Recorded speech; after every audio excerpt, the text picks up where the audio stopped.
Jordan, bonjour. Bonjour. Est-ce qu'on arrive à rester positif après le match de Lyon?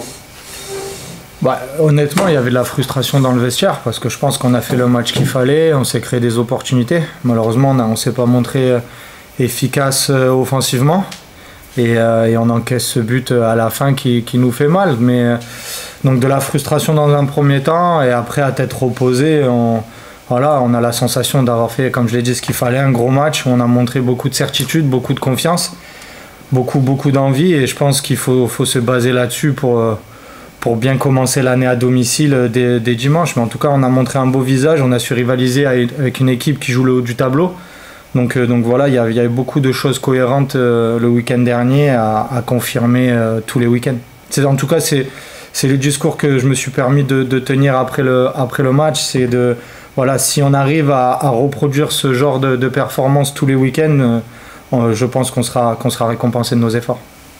C'est pas la première fois, Jordan, que vous faites un très bon match ou un bon match contre une équipe plutôt du haut de classement. On l'a vu contre Lille, contre Nice, Brest, Brest européen.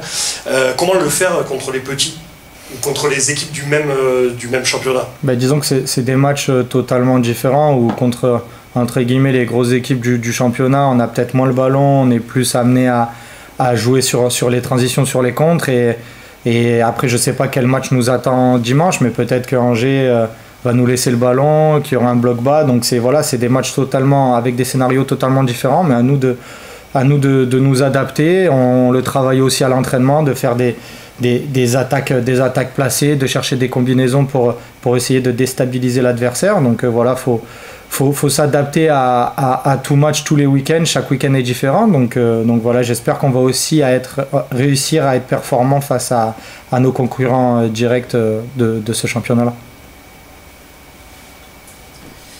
Est-ce que dans cette saison particulière, tu te dis que ça va quand même finir par tourner pour vous? Il y a encore ces scénarios contre Lyon qui vous sont défavorables. Est-ce qu'on arrive malgré tout à garder l'espoir de se dire on va y arriver? Ou tu te dis vraiment cette saison, c'est une saison que tu n'as jamais vécue avec autant de faits contre vous? Non, c'est vrai qu'il y a beaucoup de faits contre nous et ça pourrait démoraliser beaucoup de joueurs et beaucoup de personnes. Mais en tout cas, on reste soudés, très motivés. On n'a qu'une envie en travaillant d'arrache-pied tous les jours et tous les week-ends, c'est de laisser ce club dans l'élite. Et en tout cas, le staff, les joueurs, on s'y attache tous. Et voilà, j'ai hâte qu'on soit récompensé de tout ce qu'on fournit la semaine, de tout ce qu'on fournit le week-end. Et voilà, il ne manque pas grand-chose pour être récompensé et pour essayer de lancer une série positive.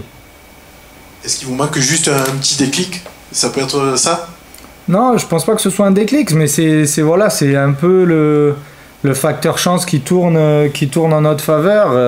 À Lyon, on aurait ouvert le score, c'était pas démérité, ça n'a pas été le cas. Voilà, il nous manque ce petit facteur chance pour que ça tourne de notre côté et qu'on arrive à être récompensé de tous ces efforts-là. Est-ce que tu as le sentiment, Jordan, que ce match d'Angers est une finale? Je sais que le terme est un peu galvaudé, mais vous seriez à 10 points de 2 si jamais vous perdiez, vous reviendrez plus proche à égalité avec le Havre en cas de défaite du Havre. Donc est-ce que tu le prends comme vraiment le match charnière aujourd'hui de votre deuxième partie de saison? Non, je pense qu'on aura d'autres occasions, mais c'est vrai qu'il ne faut pas laisser passer trop d'opportunités. De toute façon, on est dans une situation, on est dernier, donc chaque match va être une finale où il va falloir se dépouiller sur le terrain.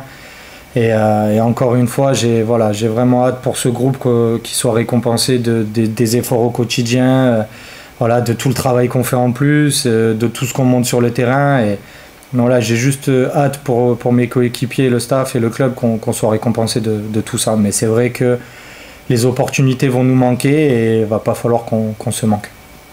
Jordan, au-delà de ce match face à Angers, ce sont 2 matchs à domicile là qui arrivent. Alors même si c'est Monaco qui vient la semaine prochaine, est-ce que ça peut être justement fondateur d'avoir sachant qu'il y a eu du mieux à la Mosson ces derniers temps, donc est-ce que les 2 matchs à domicile qui arrivent là peuvent vous permettre de vous relancer? Déjà, on a fini l'année en redevenant solide à la Mosson, ce qui est une bonne chose. Maintenant, il va falloir aller chercher des points à l'extérieur. Voilà, là, comme vous l'avez dit, on a 2 matchs à domicile, à nous de les gérer au mieux. Mais en tout cas, on a montré un beau visage à domicile avec nos supporters. Donc voilà, j'espère qu'on va rester sur cette lignée de fin 2024 à domicile et continuer avec un succès dès dimanche. À Lyon, tu avais le brassard de capitaine. Comment tu as appris cette confiance de Jean-Louis Gasset? Est-ce que tu as l'impression toi aussi de retrouver ton niveau petit à petit depuis que Jean-Louis est arrivé? Je vis une saison particulière, je passe de pas dans le groupe à capitaine, donc c'est vrai que mentalement il faut être costaud. Je savais que, pour la petite histoire, quand j'étais pas dans le groupe, c'est moi qui ai fait la demande d'aller en CFA parce que je savais que tout passe par le travail et que je savais qu'en travaillant j'avais encore les capacités d'aider mon équipe et d'aider le club à essayer de rester dans l'élite. Donc voilà, j'ai beaucoup travaillé, beaucoup pris sur moi, fait le point sur moi-même et voilà. Donc là en ce moment je suis capitaine, je l'ai appris à la causerie comme tout le monde. Donc voilà, j'essaye de répondre présent sur le terrain, d'être le relais du coach, même si dans ma tête TJ reste mon capitaine. Le coach a dit justement après le match à Lyon que c'était pas figé le brassard encore, qu'il attendait la fin du mercato et le groupe définitif. Est-ce que toi c'est quelque chose, une responsabilité que tu aimerais conserver? Moi je respecterai les décisions qui seront prises. C'est au coach, au club de prendre la décision. Moi, comme je vous l'ai dit, même si j'ai le brassard sur le terrain, TJ c'est un joueur emblématique du club, il est d'ici, c'est l'emblème de l'équipe, donc ça reste aussi un joueur très important, ça reste mon capitaine. Donc voilà, le brassard, c'est juste un signe de confiance en plus, mais ça définit pas en soi mon rôle sur le terrain, que je sois capitaine ou pas, je tiendrai mon rôle. Juste, tout à l'heure tu parlais de la récompense du groupe. Ce groupe a été énormément critiqué, et à juste titre après la défaite, le naufrage au Puy-en-Velay.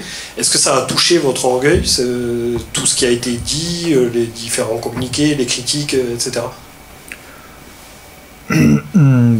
Déjà, comme on a pu le dire, il y a eu un sentiment de honte, parce qu'on peut... des matchs de Coupe de France qui sont compliqués à l'extérieur, pardon, ça arrive à toute équipe, mais de perdre de la façon dans laquelle on a perdu, c'est inadmissible. Donc je pense que heureusement pour nous, la trêve est arrivée au bon moment, ça nous a permis de nous ressourcer en famille et tout le monde est arrivé en forme. On a bien travaillé les 3-4 premiers jours où c'était très intense, et voilà, ça nous a permis de commencer l'année correctement. Voilà, c'est vrai que j'espère que ça aura l'effet d'un électrochoc d'avoir perdu de cette manière-là, et qu'on n'a plus envie de revivre ça, c'est sûr.